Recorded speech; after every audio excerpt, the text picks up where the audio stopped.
नमो नमः। प्रवाचिका अहंदया जोशी संस्कृताध्ययने समीशां स्वागतम्। अधुना अग्रिमा कथा पठिष्यते अस्तु तर्हि आरंभं कुर्मः। हर्जींच्याकडून त्यांनी चिंचीभोवती असलेल्या मधुरा, म्हैसूर, रामनाड या नायकांची काय काय चाल आहे याची माहिती घेतली. मोरस, तिगुड, कोडक, मलेय येथील दूतही येऊन राजांना भेटून गेले. त्यांना मरातब देव करून लवकरच आपण एक मोठी मोहीम खोलणार, त्यात मदत करावी असा त्या दूतांकरवी सर्व नायकांना राजांनी शब्द टाकला. दिवस उकाड्याचे होते. रात्रीच्या भोजनानंतर राजे हर्जींच्यासह दिवाणी महालात चोपाळ्यावर बसले होते. हर्जींना राजांचा पुढचा बेत काय असावा याचा साधारण अंदाज आला होता. पण मध्येच राजांनी बेंगळुरूबद्दल एकदा विचारले असल्याने तो अंदाज पक्का झाला नव्हता. अचलोजींच्या फितव्याने संतापून ते बेंगळुरावर उतरतात की काय अशी एक शंका हर्जींना होती. चोपाळ्याच्या लोखंडी सळ्या कुरकुरत होत्या. जागोजागी टेंब्याखाली हत्यारी पहारे उभे होते. राजांच्या मनचा हेतू जाहीर व्हावा म्हणून हर्जींनी विचारले, बेंगळूर किती मजल्यांवर आहे असं विचारलं होतं राजांनी. अचलोजी पोरवयाचे काकासाहेबांच्याकडे बघता आम्हास वाटतं. फिरता चोपाळा पायाने रोखत हर्जींचा बोलत तोडत राजांनी विचारले, आता श्रीरंगपट्टण किती मजलांवर ते सांगा. हर्जींनी बांधला होता तोच अंदाज राजांच्या तोंडून बाहेर आला. मैसूरच्या चिक्कदेवरायाचे मातब्बर ठाणे असलेल्या श्रीरंगपट्टणची आता गय नाही हे हर्जींनी ताडले.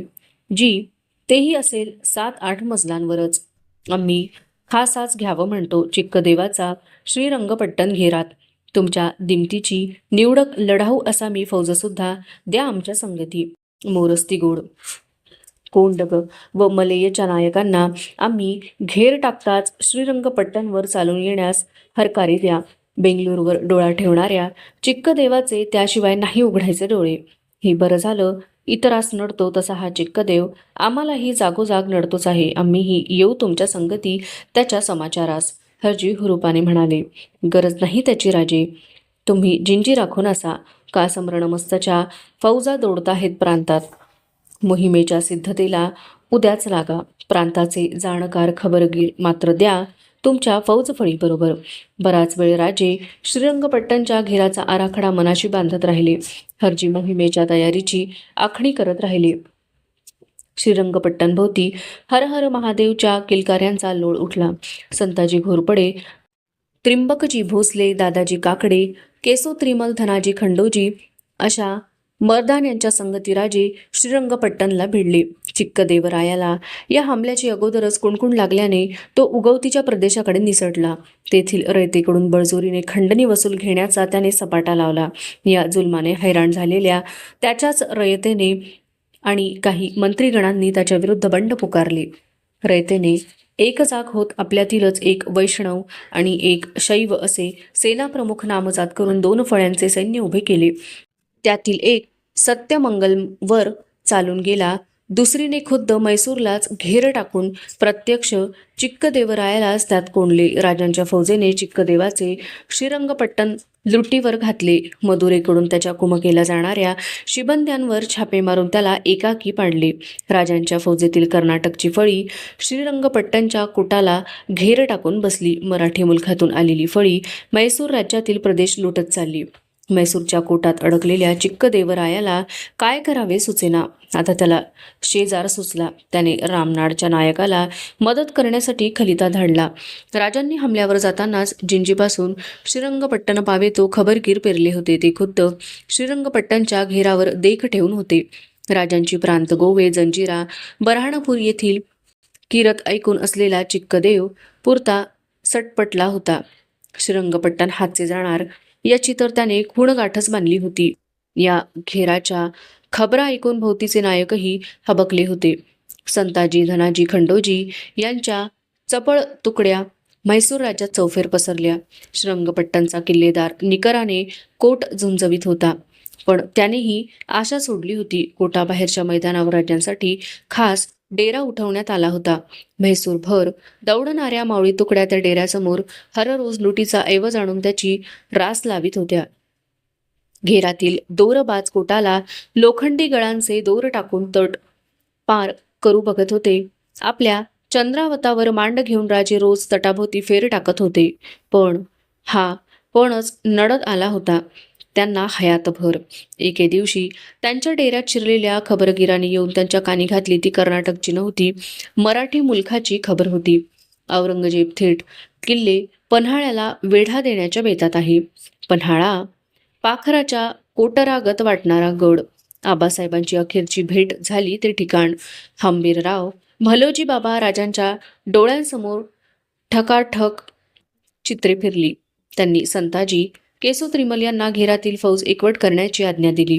आता कर्नाटकात आलेल्या राजांना तातडीने परतनेच भाग होते. तरीही त्यांनी हरजींच्या सोबत जिंजीभोवतीचा वांदिवाश, वृद्धाचलम, तिरुवनमलाई हा प्रदेश नजरेखाली घातला. परतीच्या प्रवासाला 2 दिवस असताना हरजींच्या खासेवाड्यात दिवाणी दालनात ते हरजींना प्रांत राखणीच्या महत्त्वाच्या सूचना देत होते. दालनात फक्त केसो त्रिमल आणि संताजी याच वरकड असामी होत्या. द्यायच्या त्या सर्व सूचना देऊन होताच राजांनी मनी रेंगाळणाऱ्या मुद्द्याच्या बाबीला तोंड फोडले. तुमचा केसोपंतांचा काही गैरमेळ कानी येतोय राजे. ते ऐकताच हरजी व केसो त्रिमलांनी गर्दनी टाकल्या. कारण कोण याचं संताजी?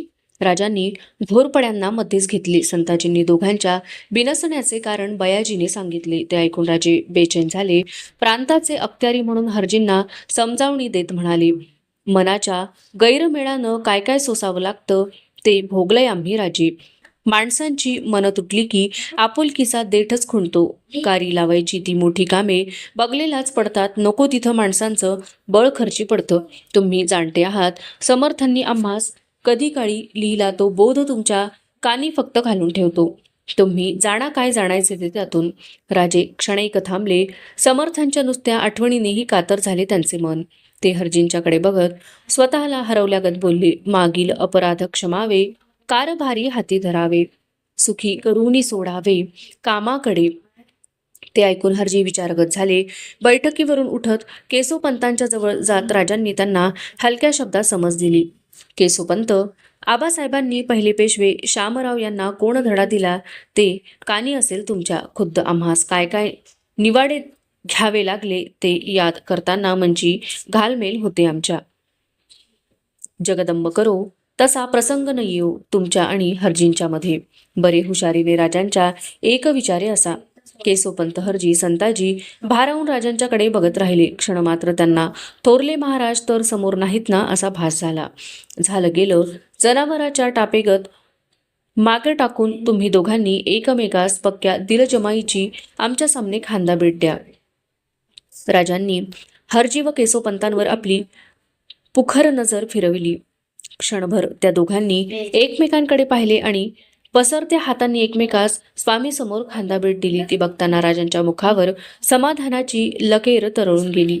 संताजी भरून पावले. 2 दिवस हरजी अंबाक्कांचा पाहुणचार घेऊन राजांनी जिंजी सोडली.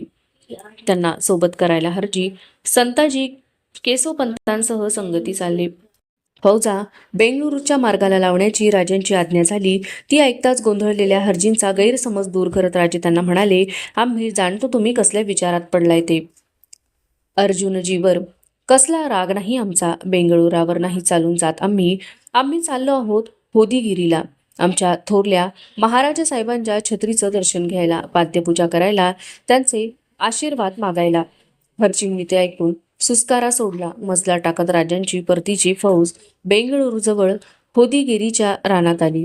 हरजी, खंडोजी, संताजी अशा निवडक असाव्या संगती घेऊन राजांचे घोडे पथक शहाजी राजांच्या छत्रीकडे चालले. शहाजी राजांच्या छत्रीचे ठिकाण आले. एकोजी काकांनी इथे नित्यपूजेच्या पुजाऱ्यांची व्यवस्था केली होती. पाय उतार होऊन राजे खाशा मेळासह छत्री समोर आले. कैक विचारांनी मन भरून आले त्यांचे. पायीच्या मोजड्या उतरून पुजाऱ्याने दिलेली फुल उंजळ आपल्या आजोबांची यादगीर झालेल्या पादुकांवर राजांनी वाहिली. शिवगंधी कपाळ त्या पादुकांना भिडविताना नाना विचार त्यांच्या मनात दाटून आले.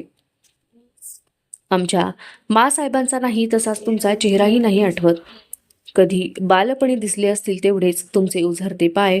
निजामशाहीपासून आदिलशाहीपर्यंत फिरली तुमची पावले. आमच्या आबासाहेबांनी हे केवढं नव्हत्याचं होतं केलं.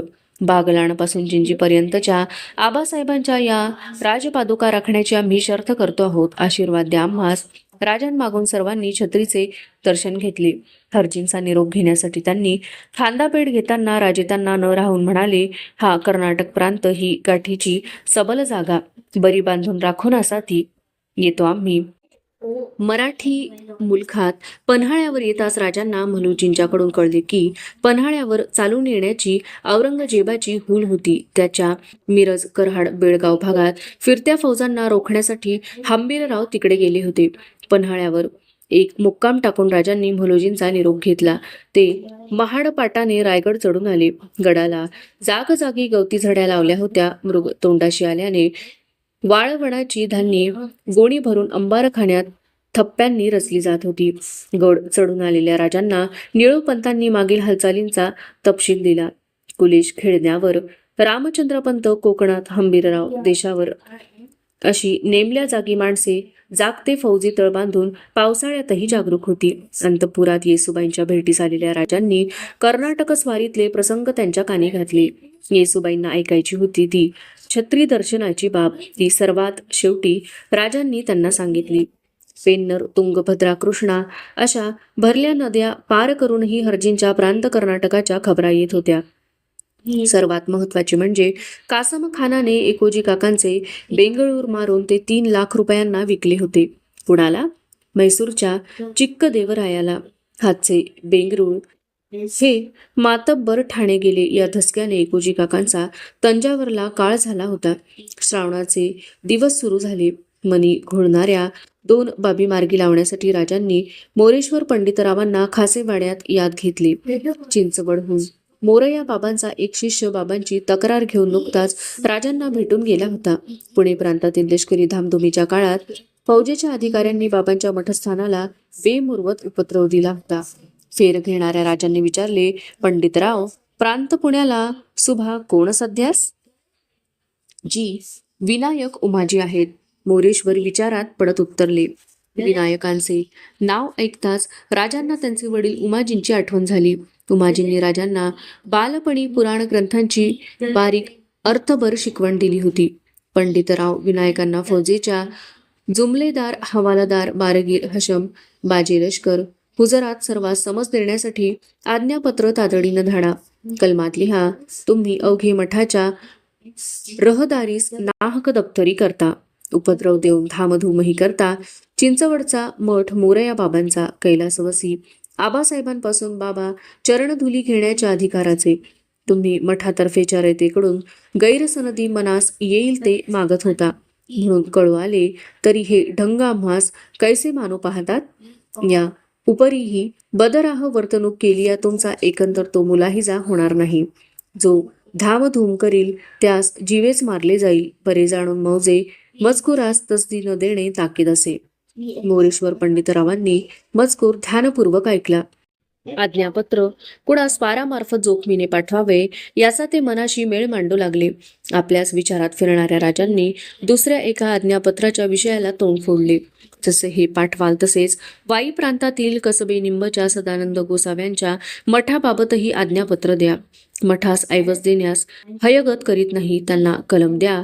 पहिलेपासून मठाचे अन्नछत्र चालले असता मध्येच ऐवजा बाबे कसूर करावया गरजे काय? या उपरी ऐवज पावावयाचा बाबे एवढी ती सुस्ती न करणे.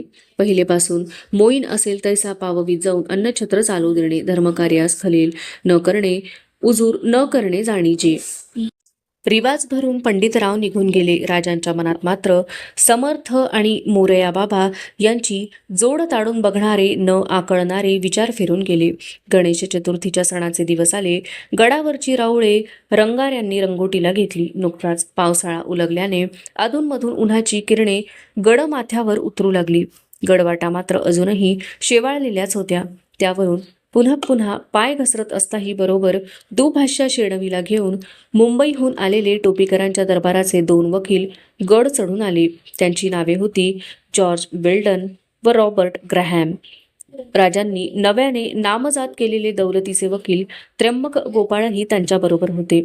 सुलभ लुटणाऱ्या शिवाजीराजांची कीर्त ऐकून असलेले हे वकील गोव्यात फिरंग्यांची दैना करणारे त्यांचे पुत्र राजे कसे दिसत असतील, आपल्याशी कसे बोलतील याचाच विचार करीत होते.